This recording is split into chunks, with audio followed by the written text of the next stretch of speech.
Bonjour les parents, verts et prudents. Aujourd'hui j'échange avec Irène Frachon. Irène est pneumologue au centre hospitalier universitaire de Brest.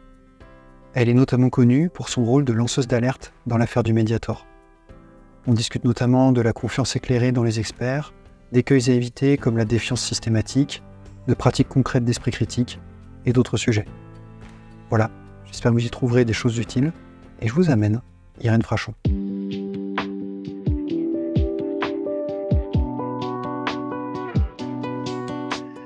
Aujourd'hui, je suis avec Irène Frachon. Irène, merci de vous joindre à moi. Bonjour. J'ai souhaité échanger avec vous à propos de l'indépendance de l'expertise, de la confiance qu'on peut accorder aux experts, un thème sur lequel je reçois beaucoup de questions de parents et un thème sur lequel vous avez eu beaucoup à réfléchir dans le cadre de l'affaire du Mediator. Alors avant qu'on débute, est-ce que vous souhaiteriez indiquer des liens d'intérêt au regard du thème de nos échanges, des liens que vous pensez importants que les personnes qui nous regardent aient en tête en nous écoutant échanger ? Oui, c'est important. Alors moi, donc, je suis médecin hospitalier, je suis pneumologue au CHU de Brest. Je suis spécialiste d'une maladie rare qui s'appelle l'hypertension artérielle pulmonaire, qui touche les vaisseaux du poumon. Et à ce titre, j'ai très longtemps travaillé au sein d'un groupe professionnel au niveau national, un réseau national, qui était largement subventionné par l'industrie pharmaceutique. Mais tout s'est arrêté, on pourra y revenir en 2010. Quand l'affaire du Mediator a éclaté, j'ai coupé tous mes liens avec l'industrie pharmaceutique, et ce qui a eu d'ailleurs un certain nombre de conséquences. Et si j'ai des liens d'intérêt, c'est bien évidemment la défense des innombrables victimes du Mediator. Je me bats depuis maintenant plus de 10 ans pour leur indemnisation. Et donc, bien évidemment, je ne suis pas impartiale. Voilà. Très bien. De mon côté, je ne serai pas parfaitement non plus, parce que je souhaitais préciser que je participe à des travaux d'expertise au sein d'organisations publiques en France. Alors, la plupart des personnes qui vont nous regarder ont entendu parler de l'alerte que vous avez portée dans l'affaire du Mediator, une affaire complexe qui prendrait plusieurs heures pour être racontée dans le détail. Donc, je mettrai des liens en description pour ceux qui veulent approfondir. Et avant qu'on commence à parler de confiance dans les experts, je vous propose, si vous voulez bien, de rappeler les essentiels à connaître sur l'affaire du Mediator, selon vous, pour les parents citoyens qui nous écoutent. Alors, ce qu'il faut déjà comprendre, c'est que cette affaire-là, je ne l'ai pas cherchée, elle m'est tombée dessus. Le lanceur d'alerte n'est pas un professionnel de l'alerte, hein. C'est pas un journaliste d'investigation, c'est quelqu'un qui travaille dans une structure, quelle qu'elle soit, et qui s'aperçoit qu'il y a quelque chose qui ne va pas. Ça peut être un délit, ça peut être un danger, ça concerne toujours l'intérêt général, bien sûr. Et moi, je ne m'attendais absolument pas à devenir un jour, à être obligée, d'une certaine façon, de m'exposer publiquement pour exposer cette affaire-là, dénoncer un scandale. Tout ça, c'est assez important à comprendre. Souvent, on me dit: «C'est quoi votre prochain combat?» Mais je dis: «Non, attendez, il y a un petit problème là, c'est que c'était pas, l'objectif n'était pas, celui du militantisme a priori». L'affaire du Mediator, elle commence en fait avec mes jeunes années de médecin, parce que quand j'étais interne en médecine, dans les années 90, ça ne nous rajeunit pas, surtout moi, puisque j'avais à l'époque 27 ans et que j'en ai 61 aujourd'hui, c'est mon anniversaire aujourd'hui. Très bien, très bon Voilà, anniversaire. merci. Et donc, à 27 ans, je suis interne dans un service ultra spécialisé sur cette maladie rare dont je suis devenue après spécialiste, l'hypertension artérielle pulmonaire. Je cherchais à bien connaître cette maladie.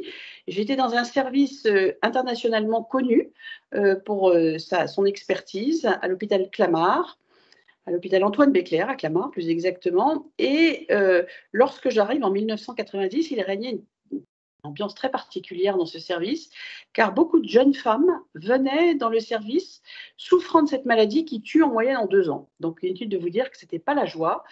Et les médecins qui les prenaient en charge étaient absolument persuadés que c'était lié à la prise d'un coupe-faim dans les mois ou les années précédant l'émergence de cette maladie.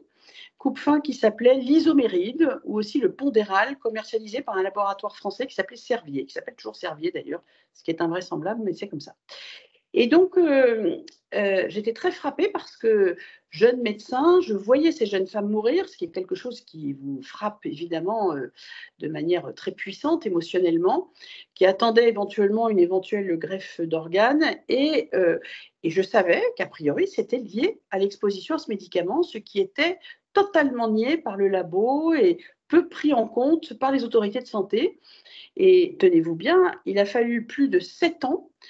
Il a fallu attendre 1997 que cette molécule soit commercialisée aussi aux États-Unis, que le drame sanitaire explose à la face de tous, à la fois avec des hypertensions artérielles pulmonaires mortelles, mais aussi des atteintes des valves cardiaques, pour que tous ces produits soient interdits à l'échelon mondial. Donc ça laisse une marque indélébile d'incompréhension, d'indignation et aussi d'émotion. Et je suis devenue spécialiste de l'hypertension artérielle pulmonaire. Je suis allée travailler à l'hôpital de Brest et j'ai créé un centre de compétences sur l'hypertension artérielle pulmonaire. Et en 2007, c'est-à-dire 10 ans après le retrait de ces coupes-fins, j'ai pris en charge une patiente qui m'était adressée par l'hôpital de Saint-Brieuc parce qu'elle souffrait de l'hypertension artérielle pulmonaire. Elle était obèse et diabétique. Et je m'aperçois qu'elle prend un antidiabétique qui s'appelle le Mediator.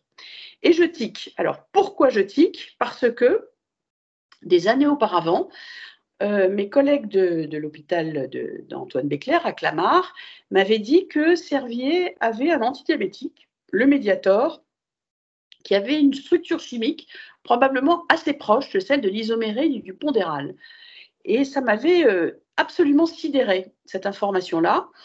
Antidiabétique dont on ne pensait pas qu'il était très utilisé, parce que pas très efficace. Mais ça m'avait quand même beaucoup frappé. Et 10 ans après l'interdiction de ces coupes-fins, me voilà face à cette molécule, Mediator, qui a peut-être un petit lien avec ces coupes-fins. Donc je tique.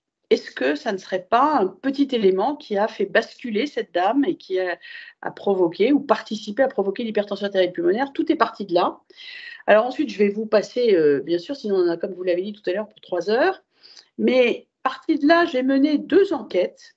J'ai d'abord déclaré en pharmacovigilance aux autorités de santé et j'ai mené 2 enquêtes. La première qui consistait à chercher d'autres patients éventuellement souffrant d'hypertension artérielle pulmonaire ou d'atteinte des valves cardiaques d'ailleurs, parce que j'ai travaillé avec mes collègues cardiologues, et ayant été exposés au Mediator. Donc là, il y a eu toute une enquête assez méthodique là-dessus.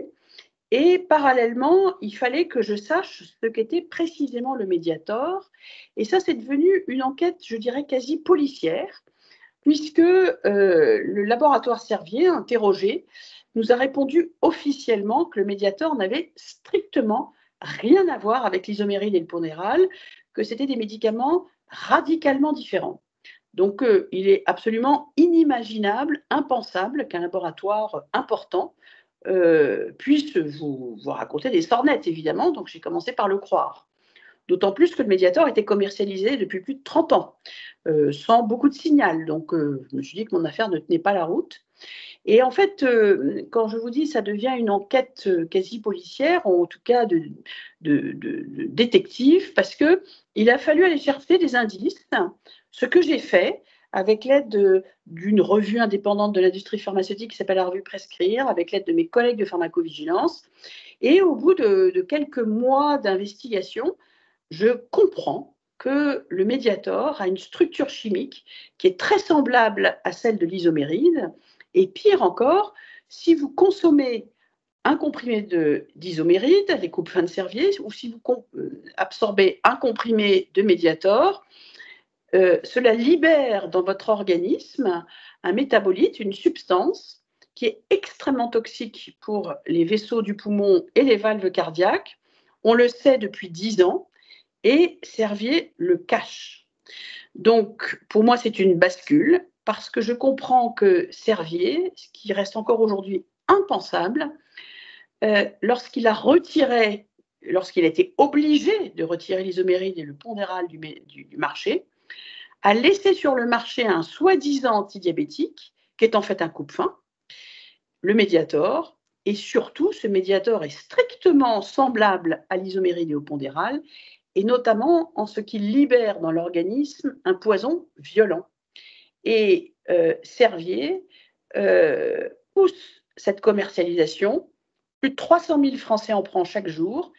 Et je me dis, si la réponse de Servier à toute personne comme moi s'interrogeant sur la nature et l'éventuelle toxicité de ce médicament répond que ce n'est pas possible, qu'il n'y a aucun problème et que ça n'a rien à voir, tout est imaginable, y compris un scandale sanitaire et un drame sanitaire de très grande ampleur.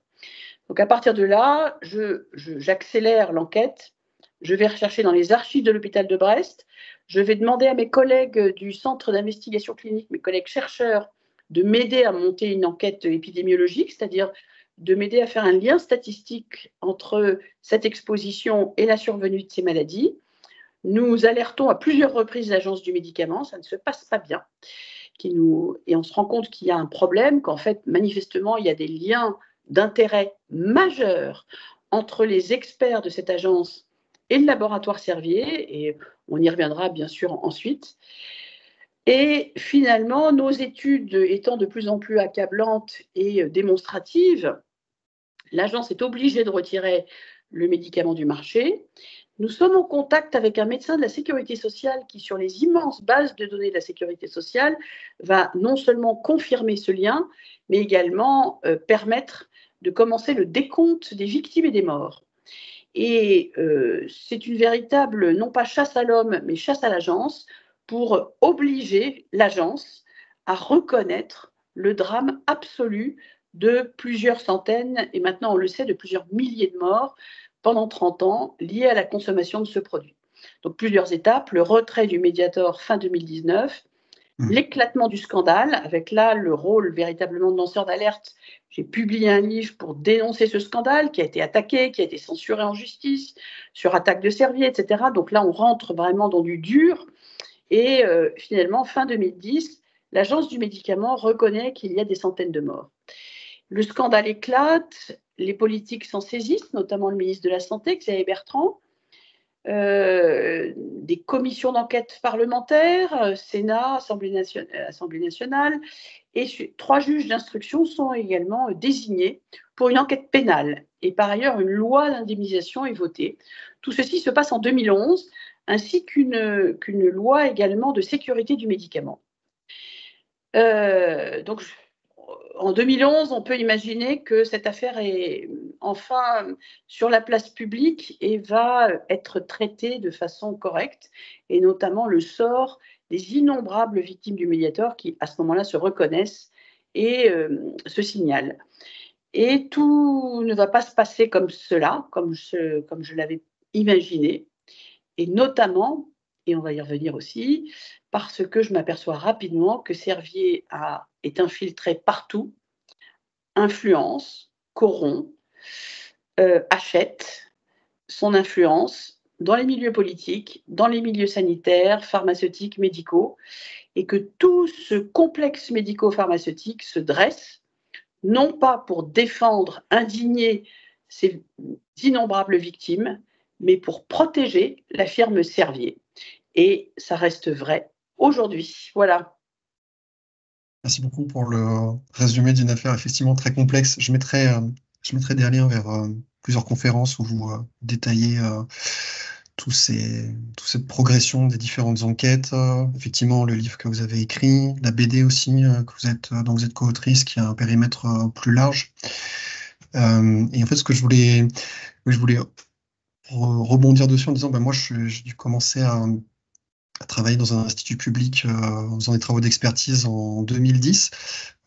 Et j'ai le souvenir que effectivement les lois Bertrand, Blandin, etc., enfin tout le processus qui suit l'affaire du Mediator amène des conséquences très concrètes au-delà du monde du médicament. Donc moi je travaille plutôt dans le domaine de la santé environnementale, et c'est à cette époque-là qu'on commence à nous demander de manière systématique, obligatoire, des déclarations publiques d'intérêt, public ou pas, en fonction des instituts.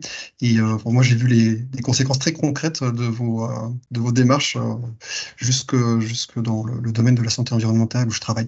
Et je me demandais, donc, au regard de tout ce qui a été mis en place, c'est quoi votre vision sur l'évolution de l'indépendance de l'expertise, notamment au travers de la gestion des liens d'intérêt, et selon vous, qu'est-ce qui reste encore à améliorer sur ces aspects?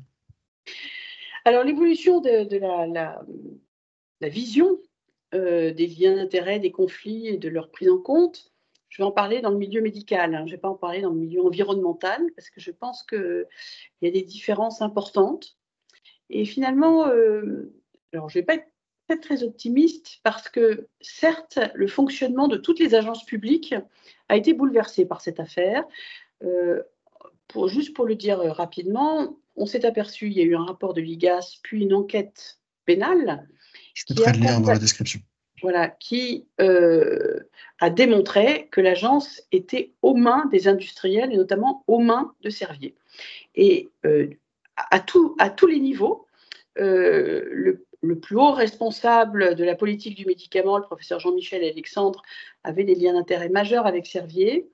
Mais grand nombre d'experts, professeurs de médecine, professeurs de thérapeutique, professeurs de pharmacologie, qui siégeaient dans les commissions très importantes de cette agence, l'agence du médicament, pour l'autorisation de mise sur le marché, pour la pharmacovigilance. Tous ces experts avaient une double casquette, connus ou inconnus, souvent connus d'ailleurs, parce que le conflit d'intérêts était une norme, et on savait qu'ils travaillaient pour les laboratoires Servier. Parfois on ne le savait pas, c'était via des sociétés écrans, notamment en Allemagne. Et en fait, ils conseillaient Servier, ils informaient Servier de ce qui se passait au sein de ces commissions, de ce qui était dit, et ils donnaient à Servier des indices précieux pour protéger la commercialisation de leurs produits. Et ils étaient aussi des petits messagers, et ils servaient de relais d'influence de Servier sur les décisions prises par l'agence. Donc, j'en avais conclu que Jacques Servier était le vrai patron de l'agence du médicament, très clairement. Et malheureusement, ce n'est pas une vue de l'esprit. L'enquête de l'IGAS l'a pointé de manière extrêmement sévère, mais surtout, l'instruction judiciaire s'est achevée par un gigantesque procès en correctionnel en 2019, au terme duquel l'agence du médicament a été définitivement condamnée pour blessure et homicide involontaire par négligence, mais négligence aiguillée par ces conflits d'intérêts, alimentée par ces conflits d'intérêts. On n'est pas négligent comme ça, on est négligent parce qu'il y a des causes. Et un certain nombre d'experts ont été condamnés pour des prises illégales d'intérêt. Donc, cette histoire est absolument majeure, et effectivement, elle a eu un impact avec la loi Bertrand et avec tous ces rebondissements sur la façon dont la gestion des déclarations publiques d'intérêt et des conflits d'intérêts au sein des agences gouvernementales est devenue beaucoup plus stricte, beaucoup plus minutieuse, beaucoup plus lourde, beaucoup plus contraignante. Le problème, c'est que le complexe médico-industriel, lui, n'a pas bougé. Là où je m'attendais à voir ces médecins, comme je vous l'ai dit, se dresser pour défendre Servier et prendre la mesure du crime industriel commis par Servier, et donc prendre des mesures pour mettre à distance ce partenaire escroc et criminel, eh bien pas du tout. Ça a été un crash test pour cela. Beaucoup d'experts vous disent, là je parle des médecins, moi j'ai plein de conflits d'intérêts, j'ai plein de liens d'intérêt avec l'industrie, mais j'ai mon esprit critique, je suis capable tout à fait de les critiquer, et donc j'ai mon esprit éthique également, et donc mon éthique me permet d'être clairvoyant et de ne pas me laisser piéger par des criminels. Sauf que quand le criminel est une évidence, pris en flagrant délit, condamné à de multiples reprises par la justice, est-ce que ça change quelque chose? Ça ne change rien. Et c'est ça que j'appelle le crash test. Les conflits, les liens et les conflits d'intérêts dans le monde médical sont non solubles, y compris dans l'éthique, et ils restent une norme. Et ça pose d'énormes problèmes à l'Agence du médicament, à la Haute Autorité de Santé, car lorsqu'elle cherche des experts pour ces commissions, le vivier d'experts, c'est quoi? C'est les milieux hospitalo-universitaires. Or, ce milieu considère que le lien d'intérêt est une norme, est obligatoire, que c'est comme ça. Et donc, ce vivier est sec et extrêmement pauvre en expert qui ne soit pas en conflit d'intérêts. Et donc là, il y a une équation qui, à ce jour, n'est pas résolue et n'est pas près de l'être. Donc des agences très tenues, très bridées par la question des conflits d'intérêts, reine courte et coincées aussi, parce que trouver des experts pointus et sans conflit d'intérêts est une gageure. Oui, je voulais rebondir sur le fait que vous disiez que la gestion des liens d'intérêt était devenue plus fine, plus exigeante, plus contraignante. Et je peux témoigner, j'ai eu l'occasion dans mon domaine cette fois-ci, j'ai eu l'occasion de l'étudier pour la Commission nationale de déontologie. Et on a eu un travail où on a étudié la gestion des liens d'intérêt, enfin comment c'était géré dans différentes agences d'expertise en Europe qui participent au processus de mise sur le marché, d'expertise et de mise sur le marché des produits phytosanitaires, des pesticides. Et on voyait qu'il y avait vraiment une très grande disparité entre les pays. Et pour le coup, la France était plutôt bien avec un bon niveau par rapport à un set de critères d'excellence, de référence qu'on a essayé de proposer. Et je pense que c'est directement lié à l'histoire de France, notamment via l'affaire du Mediator, quoi. Oui, mais ce qui est terrible, c'est que maintenant, le petit refrain, c'est de dire que cet état de fait que la France est moins compétitive, met plus de bâtons administratifs, est moins souple pour mettre en place des protocoles, est moins attractive. Et j'entends de plus en plus de voix pour dire c'est insupportable, c'est énorme pour l'innovation, voilà, etc. Donc en fait, on se rend compte que ça n'est loin d'en être fier. Un grand nombre de responsables, en tout cas dans le domaine médical, mais industriel, hein, et très écoutés par certains hommes politiques, ont comme objectif le combat de ces normes et de ces entraves, cette bureaucratie tatillonne et insupportable. Donc c'est quand même... et c'était le leitmotiv de Jacques Servier, par exemple, cette bureaucratie autoritaire, voire dictatoriale. Oui. Dans les retours que j'entends sur les améliorations qui ont eu lieu suite à l'affaire du Mediator, j'ai pas mal de gens autour de moi qui mettent en avant la création de la CNDASP, la Commission nationale de déontologie des alertes en santé publique et environnement. Je le mettrai à l'écran pour être sûr. Typiquement, c'est un organisme qui, je crois, vous aurait aidé. Vous rentrez dans le champ, si vous aviez porté l'alerte, une alerte qui rentre dans le champ de la CNDASP, si elle avait existé à l'époque, je pense que ça aurait été certainement un appui fort. Oui, il n'y avait pas beaucoup de relais à l'époque. Quand l'affaire du Mediator se profile et qu'il devient, à mes yeux, indispensable de la porter sur la place publique pour deux raisons. Hein. Pouvoir donner des armes et une information à ce que je pense être, et malheureusement, je n'avais pas tort, d'innombrables victimes de ce médicament. Donc, c'était vraiment la priorité absolue. Et souvent, vous soulignez qu'on parle beaucoup des morts, mais qu'en fait, il y a aussi les gens qui sont malades derrière, qui souffrent de pathologies lourdes. C'est des milliers de morts et des dizaines de milliers de graves invalides cardiaques et des centaines de milliers de petites valvulopathies. Enfin, c'est quand même effarant. Quand les décisions quand des décisions concernant des produits massivement utilisés, que ce soit des médicaments, des pesticides, voilà, en fait, ce sont des politiques et des stratégies que ce soit pour la conduite de l'agriculture, de la façon dont la médecine utilise des armes chimiques. N'importe quelle décision, mauvaise décision ou dangereuse, va avoir des conséquences absolument vertigineuses en termes de nombre de personnes concernées. Hein. Quand on regarde un peu l'histoire des grands scandales sanitaires, ce qui frappe, c'est le caractère sériel et le caractère innombrable et effarant du bilan humain qui en découle.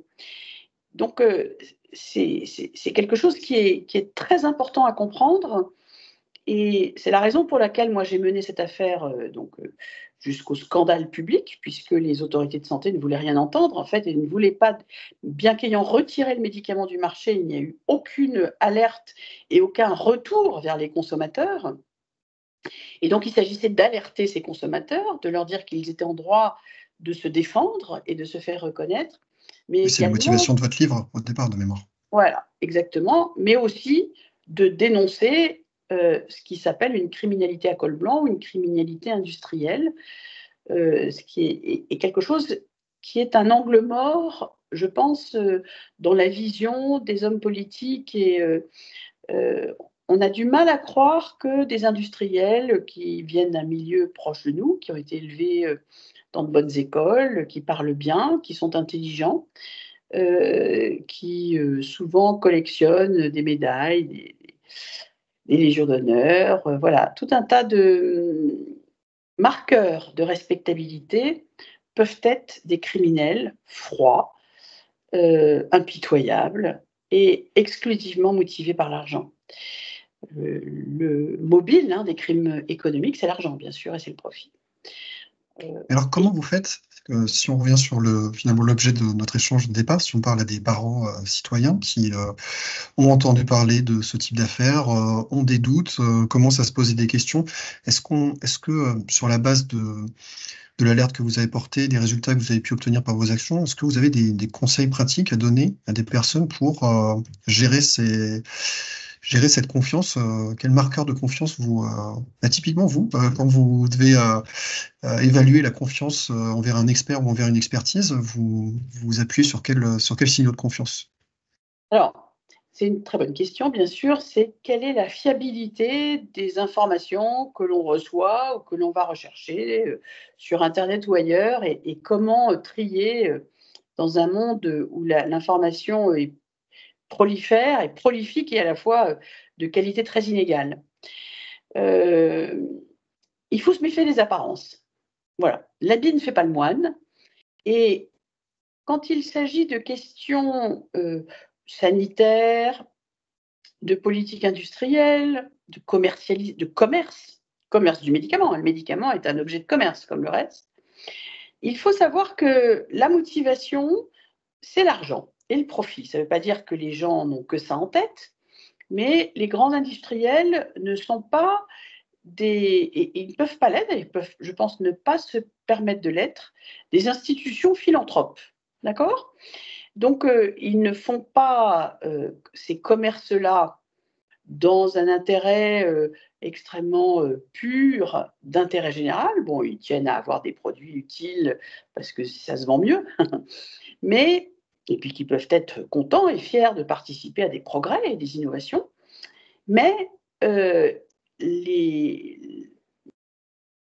la financiarisation de toute l'économie, le fait qu'il faille être rentable et rendre des comptes sur cette rentabilité, est une préoccupation constante et majeure de tous ces industriels. Et à ce titre, le risque de transgression est très élevé. Donc il ne faut pas être naïf. Première chose. Il ne s'agit pas non plus d'être complotiste et de penser qu'il y a derrière tout industriel, tout laboratoire pharmaceutique, des monstres assoiffés du sang de leurs victimes et qui font n'importe quoi. Donc, il y a L'équilibre, ouais. une ligne de crête qu'il faut savoir emprunter, un chemin de crête qu'il faut savoir emprunter avec ses dangers de part et d'autre, qui est de tomber dans le tous pourri, ce qui est très dangereux, ou de tomber dans après tout, et on ne fait pas d'omelette sans casser des œufs, et d'admettre toutes ces transgressions possibles en se disant qu'on va essayer quand même d'en tirer profit. Donc ça, c'est la première chose.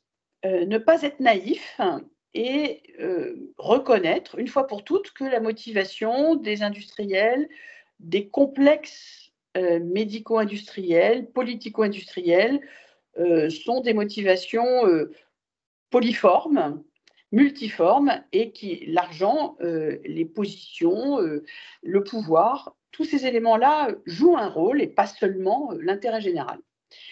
Bon, alors ça c'est un peu, c'est un petit peu une chose commune que je dis, hein, c'est un peu le café du commerce, mais c'est de rappeler que les motivations ne sont pas toujours aussi pures et saintes qu'on pourrait l'imaginer.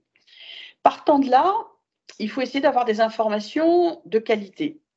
Alors, d'abord, il faut avoir une certaine formation à cela. Moi, j'insiste beaucoup sur la formation. Je pense qu'il faut la formation scientifique dès l'école, la formation sur, je pense, scientifique, la démonstration de la science, comment la science procède par preuve dans différents domaines. Tout ceci devrait être important et en tout cas, on dispose maintenant d'énormément de documents pédagogiques et si ça n'est pas toujours fait à l'école, je pense que les parents ont grand intérêt à multiplier les possibilités de formation à la science. Je pense, à l'époque, c'était Jamy et il y avait une émission là. Ouais, c'est pas sorcier. C'est pas sorcier, merci. Typiquement, ce sont des émissions pédagogiques, mais je pense qu'il y a multiples initiatives dans ce sens-là, ou d'ouvrages à regarder ensemble pour former rapidement à ce qu'est la démonstration scientifique, au doute, mais au doute vertueux de la science et à la façon dont une preuve peut se construire. Donc ça, je pense que c'est important. La deuxième chose, c'est, bien sûr, il faut aller chercher les informations. Où les trouver et comment vérifier qu'elles sont fiables et qu'elles ne sont pas entachées de messages biaisés parce que derrière, par exemple, eh bien, ce serait un industriel qui, certes, veut informer mieux, on va parler de nutrition, sur les effets du sucre, etc. Mais si c'est un industriel qui paye ses formations, qui paye ses ouvrages ou ses initiatives et qui a par ailleurs un commerce du sucre, eh bien, c'est un signal d'alerte majeur pour penser que ces signaux-là seront biaisés, peut-être pas complètement faux, mais ça peut être des semi-vérités. Et dans le domaine médical, souvent maintenant, quand il y a des campagnes grand public, bon, je mets à l'écart les campagnes menées par les autorités de santé gouvernementales, mais il peut y avoir des associations, des campagnes diverses et variées sur des sujets. Si vous allez sur Internet, vous allez tomber sur des associations, des fondations, voilà, des centres en fait, des entités qui peuvent paraître extrêmement sérieuses. Vous devez frénétiquement rechercher qui paye, qui finance et paye ces sites, ces revues, ces associations, etc. C'est fondamental. Alors, il y a par exemple, je pense à Que Choisir, revues et organismes d'information qui couvre le domaine de la santé. Que Choisir et comme la revue médicale Prescrire, ce sont des associations qui n'ont pas de lien avec les industriels. C'est fondamental de le savoir, fondamental. Donc, la formation à l'esprit critique et à l'esprit scientifique, je parle de la critique scientifique, hein, je parle pas de fait de mettre en doute n'importe quoi, tout et n'importe quoi. Il faut le faire avec des éléments très concrets. Alors, Vous parliez de comment se construit une preuve, on peut aussi parler il y a différents niveaux de preuves qui se construisent, donc avec lesquels on peut graduer notre confiance. Puis sur la recherche d'informations, j'ai souvenir qu'à plusieurs reprises, je vous ai entendu inviter les gens à être proactifs, à aller questionner leur médecin sans se sentir agressant, mais juste en ayant besoin de comprendre, en ayant besoin d'informations, ne plus être dans la relation, j'imagine, qui était, il y a peut-être quelques dizaines d'années, très ascendante du médecin vers son patient, et que lire les notices, enfin, il y avait un côté proactif important. Oui, il y a un côté proactif. C'est ce que j'ai appelé passer de la confiance éclairée et abandonner la confiance aveugle. Faire confiance, c'est indispensable. Et pas tomber dans la défiance systématique. Voilà. Si on se méfie de tout et si on n'a pas confiance, on tombe en enfer. Hein, et en plus, on peut prendre des risques pour sa santé. Donc, il faut avoir confiance, mais cette confiance, elle n'est pas donnée comme ça, sans retour et gratuitement et de façon aveugle. Alors, nous, on le voit bien en consultation, nos patients vont sur Internet. Eh bien, il faut savoir dialoguer avec le médecin sur la base de ces données-là. Pourquoi est-ce que ce que j'ai lu sur tel ou tel site est fiable ou n'est pas fiable? Est-ce que j'ai raison de me poser ces questions-là? Alors, il y a aussi, il faut le savoir, sur la question des conflits d'intérêts, un moyen de savoir si le professionnel de santé qui est avec qui vous échangez, pharmacien, infirmier, médecin, etc., a des liens d'intérêt avec l'industrie. La loi Bertrand de 2011, après le scandale de Mediator, a mis en place. Donc, vous tapez transparence santé sur Google, vous tombez sur le site gouvernemental de Je vais transparence. l'afficher à l'écran. Voilà. Et vous tapez le nom du professionnel de santé et vous allez voir s'il a des liens multiples avec l'industrie. Alors, généralement, s'agissant des médecins, oui, vous allez trouver de multiples liens avec des industriels, des actions, parce que malheureusement, les pouvoirs publics ne financent pas suffisamment la formation initiale et surtout la formation continue des professionnels de santé. Et donc, c'est souvent les industriels, à 80%, les industriels qui défendent des intérêts privés, je le rappelle. Les industriels du médicament sont des industries privées à but lucratif. Et donc, ce sont ces industriels qui financent la plupart de ces formations et elles ne le financent pas de façon, comme je l'ai dit, philanthropique, sans rien en attendre en retour. Ce qu'elles espèrent, c'est que les professionnels de santé qu'elles invitent à des colloques, à des congrès, avec des conditions souvent assez agréables d'ailleurs de logement, d'hôtellerie, etc., des soirées organisées, que tout ceci crée une ambiance qui rende les médecins attentifs aux produits de santé qu'elles commercialisent. Médicaments, ça peut être des dispositifs médicaux, etc. Et donc, cela va biaiser la vision de ces médecins qui vont avoir tendance, et c'est prouvé ce que je dis, à mettre en avant ces produits parfois plus parce que justement, ils en ont beaucoup entendu parler, ils ont beaucoup échangé là-dessus avec les industriels qui les commercialisent, plutôt que d'aller sur les sites de la Haute Autorité de Santé ou dans la revue Prescrire, qui fait une analyse beaucoup plus critique généralement de ces médicaments et surtout qui tient mieux compte de ce qu'on appelle la balance bénéfice-risque. Des médicaments sans risque, ça n'existe pas. Il y a toujours un bénéfice, mais il y a toujours un risque. Et c'est l'évaluation de cette balance qui doit être en principe le seul critère qui engage à prescrire ou à consommer ces produits-là. Je fais souvent le parallèle avec la voiture. Vous savez que prendre une voiture n'est jamais sans risque. Vous pouvez verser dans le fossé, vous pouvez vous faire emboutir, vous pouvez même y perdre la vie. Donc, lorsque vous allez prendre votre voiture, vous allez mettre une ceinture, vous aurez vérifié que votre voiture fonctionne bien, que les freins marchent, il y aura eu un contrôle technique, puis vous allez regarder aussi les conditions météorologiques, si c'est la nuit, si c'est fatigué, s'il y a du verglas, vous allez peut-être remettre ce voyage, vous allez peut-être préférer prendre le train. Et donc, quand vous faites tout ceci, vous mettez en place des bonnes pratiques de réduction des risques autant que possible. La balance, vous évaluez de façon très naturelle la balance bénéfice-risque. C'est exactement la même chose pour les produits de santé. On peut s'appuyer sur ce qu'il y a écrit dans la notice, il faut la lire, ce n'est pas pour s'affoler. Au contraire, si on vous dit en prenant ce médicament, vous aurez peut-être des nausées, et si vous avez des nausées juste après l'avoir pris, vous allez vous dire tiens, ça, c'est pas très agréable. Est-ce que ça vaut le coup d'avoir des nausées pour ce que je suis en train de traiter? Voilà. Et la pilule, par exemple, contraceptive, ça peut donner une embolie pulmonaire. Bon, ça fait un peu peur.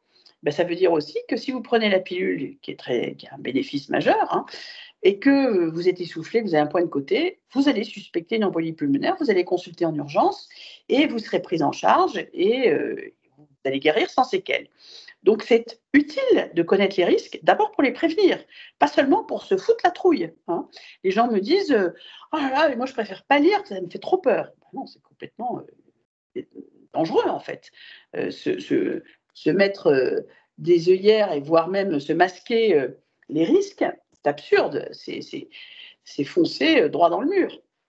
Donc, il faut lire les notices, il faut questionner les médecins, il faut vérifier que vous avez vraiment intérêt à prendre ces médicaments, que le bénéfice est important, que Choisir Santé, la revue Prescrire, le site de la Haute Autorité de Santé qui donne des avis.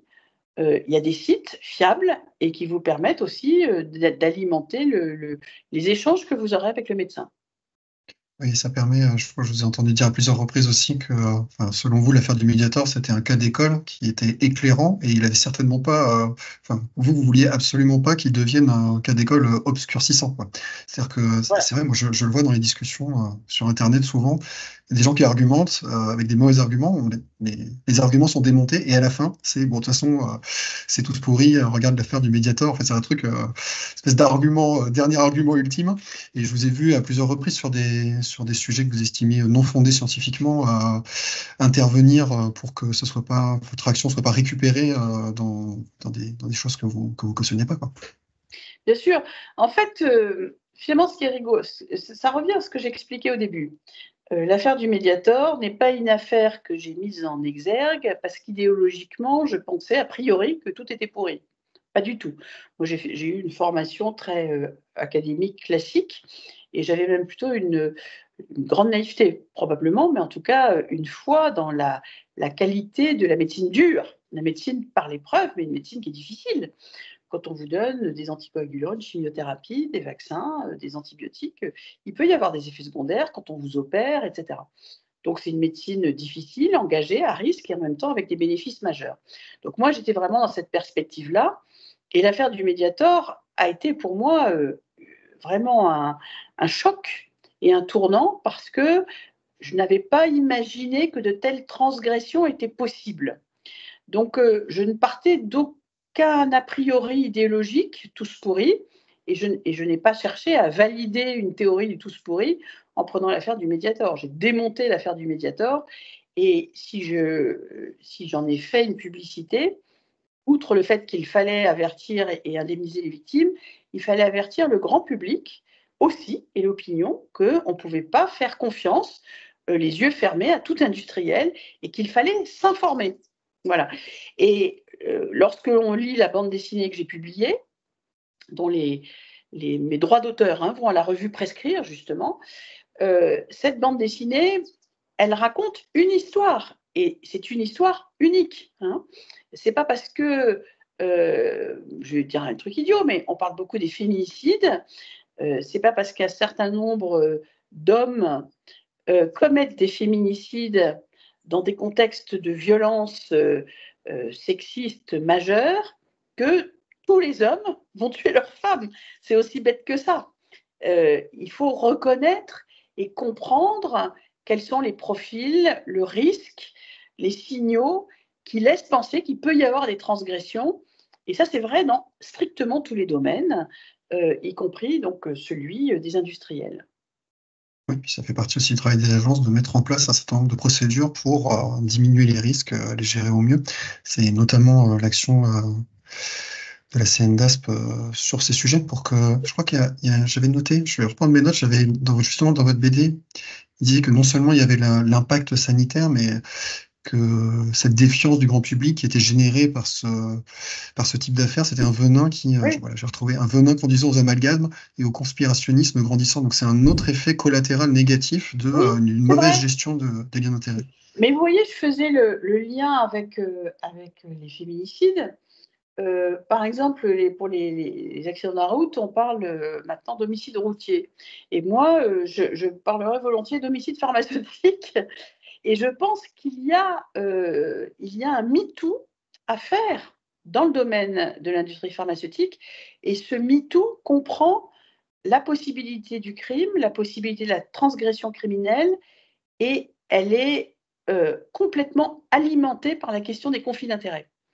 Et comme pour les MeToo, pas d'excès, pas d'amalgame. Tous les hommes ne sont pas des criminels en puissance et tous les industriels ne sont pas des pourris qui vous empoisonnent. Voilà. Donc, c'est toute cette difficulté de révéler un problème et des dysfonctionnements et des risques systémiques, mais qui n'en font pas pour autant des risques universellement rencontrés. C'est vraiment tout le problème d'une juste mesure. Et là encore, on parlait de ce chemin de crête qui nécessite du discernement, du sang-froid, mais aussi une formation intellectuelle. Oui, c'est ça, on peut affûter l'esprit critique, le rendre plus exigeant, mais il ne faut pas oublier de l'appliquer avec discernement. Enfin, ça fait partie de une des manières de l'affûter. Et je voulais rebondir, oui, sur le... Oui, ça ne veut pas dire tous pourris. Effectivement, ça veut dire qu'il y a des choses à améliorer pour se protéger d'éventuelles personnes, enfin d'éventuels pourris ou de certains produits pourris, pour reprendre Disons qu'il y notre cas. y a des risques systémiques. Les conflits d'intérêts qui peuvent constituer parfois véritablement une norme et dont la toxicité est niée par les acteurs qui sont impliqués dans ces liens d'intérêt. C'est ça qui est le problème. C'est ce qu'on appelle l'unique invulnérabilité, l'illusion de l'unique invulnérabilité. La majorité des acteurs qui ont ces liens d'intérêt en nient les possibles risques et les conséquences. Il y a une association qui s'appelle le FORMADEP, une association pour la formation à l'indépendance à la médecine, et qui considère que les conflits d'intérêts sont ce qu'on appelle un facteur de risque sanitaire. Exactement comme un chirurgien, s'il ne se lave pas les mains, eh bien, il risque d'infecter le patient qu'il opère et d'avoir des infections post-opératoires. Et c'est une idée qui a été longue à imposer parce que les microbes qu'on a sur les mains, ils ne se voient pas. Et donc, on peut dire, mais n'importe quoi, j'ai les mains propres, qu'est-ce que c'est que ça ? Donc, c'est compliqué, il faut faire une démarche intellectuelle assez cognitive, assez poussée pour réaliser que oui, il faut se laver de manière obsessionnelle les mains en respectant un certain nombre de règles pour diminuer le risque d'infection post-opératoire. Et de la même façon, les conflits d'intérêts, on peut les effacer de sa vision, dire que ça n'a pas d'impact, qu'on n'est pas pourri, qu'on a un esprit critique, enfin trouver tout un tas de bonnes raisons que quand on a plein de conflits d'intérêts, en fait, ils s'équilibrent ou ils s'annihilent, etc. Enfin, on peut raconter plein de choses pour se mettre dans un déni par rapport au risque sanitaire que ça constitue. Et le fait d'accepter qu'un conflit d'intérêts est un facteur de risque sanitaire nous met dans une situation d'inconfort en fait cognitif. Et cet inconfort, il faut l'accepter. Lorsqu'un chirurgien opère, il sait qu'il ne va jamais avoir des mains malgré les gants, etc. Il y a toujours un risque opératoire, ce qu'on appelle nosocomial, de transmettre une infection. Et de la même façon, donc, il va être perpétuellement inquiet de cette possibilité-là. Et c'est la même chose pour des gens qui ont des conflits d'intérêts. Quelquefois, ces conflits, pour tout un tas de raisons, sont difficiles à éviter. Moi, j'ai été mise à l'écart de mes réseaux professionnels du fait de mon refus de ces liens d'intérêt. Alors, heureusement, j'ai d'autres choses à faire, m'occuper de l'affaire du Mediator, qui malheureusement qui a un peu absorbé toute ma vie. Et puis, par ailleurs, j'ai des activités cliniques que je peux exercer sans avoir de lien d'intérêt. Mais typiquement, mon centre de compétences sur l'hypertension artérielle pulmonaire, je ne peux plus en avoir la maîtrise. J'ai confié la gestion de ce centre à une collègue parce que ça suppose beaucoup de liens d'intérêt avec l'industrie et dans ma situation personnelle, je considérais que ça n'était plus possible. Donc, le fait d'avoir ces liens d'intérêt constitue une source d'inconfort, mais la première des choses, c'est d'accepter cet inconfort. Et aussi vous redire que dans les agences, dans le domaine que je connais un peu mieux, la santé environnementale, donc il y a eu tout un ensemble de procédures de gestion des liens d'intérêt, de procédures de transparence qui ont été mis en œuvre. Je pense que c'est important parce que, comme vous l'avez dit, en fait, on a besoin de faire confiance à des experts. Le monde est complexe, on ne peut pas être expert de tout, ce qui a une influence sur nos vies et sur notre santé. Et je pense qu'on a tout intérêt à ce que ces procédures se développent. Donc, la commission de déontologie a fait des propositions en la matière et on essaie de pousser à ça pour que les gens puissent accorder leur confiance à des organismes qui se montrent dignes de confiance, qui sont proactifs dans cette démarche. Irène, je voulais vous demander, est-ce que il y aurait un sujet important pour vous et qu'on n'aurait pas abordé spontanément lors de nos échanges? Non, je pense que tous ces questionnements-là, dans le domaine de l'environnement, de la protection de l'environnement, de la protection de la santé, de l'environnement dont dépend notre propre santé, hein, nous les humains, hein, avec un environnement dégradé, eh bien, nous allons moins bien et notre santé est menacée, c'est une évidence. C'est vrai aussi, bien sûr, dans la médecine. Hem, je crois que quelque chose qui doit nous guider, alors là, je me mets du côté des experts, des médecins, des professionnels qui, s'engagent dans ces démarches, dans ces agences, c'est de ne jamais perdre de vue, l'humanité et le fait qu'on gère des risques, qui sont des risques, systémiques, mais que ceux qui vont payer le prix, si on ne prend pas garde à un certain nombre de corrections, de prévention vis-à-vis des conflits d'intérêts, ce sont des personnes, des individus. Et pour un médecin, finalement, pour moi, ça a été assez simple de comprendre cela, parce que les premiers événements auxquels j'ai été confrontée et qui m'ont mis sur la route de cette enquête, c'est tout simplement mes patients. Quand j'ai compris qu'ils étaient des victimes, en réalité, qu'ils n'étaient pas malades, qu'ils n'auraient jamais dû être malades. Qu'ils étaient malades parce qu'ils étaient exposés à des produits extrêmement dangereux, à des poisons, sans intérêt pour leur santé par ailleurs. Et leur souffrance que j'ai accompagnée a constitué, je dirais, le socle de mon engagement. C'est pas de l'émotivité, c'est de l'émotion dont on fait effectivement. Et ce qui m'a beaucoup frappé au niveau des comités d'experts que j'ai croisés, c'est que l'humain avait disparu. C'était des chiffres, c'était des statistiques, c'était un travail derrière lequel il n'y avait plus de projection empathique. Et alors peut-être qu'il y a une sorte d'accoutumance au risque et qui peut aboutir à une indifférence. Quand j'ai parlé de l'agence, ce ne sont pas des gens comme chez Servier qui sont des criminels du tout. Je n'ai pas parlé de pharmacodélinquance, j'ai parlé de pharmaco-indifférence ou pharmaco-somnolence. On s'endort sur le risque. Et la seule façon de se réveiller, alors c'est facile pour moi parce que je suis sans arrêt en contact et en échange avec des victimes directes, c'est de se souvenir que derrière, ce sont des personnes qui vont en payer le prix, des individus. Et, je vous remercie aussi à titre personnel pour le retour et le point de vigilance. Pour ceux qui veulent vous suivre, qui veulent suivre vos actions, où est-ce qu'on peut les diriger de manière préférentielle? Ben, je ne suis pas sur les réseaux sociaux. Oui, j'ai vu. En fait, on vous voit dans la presse ou dans des Voilà. conférences sur Voilà. YouTube.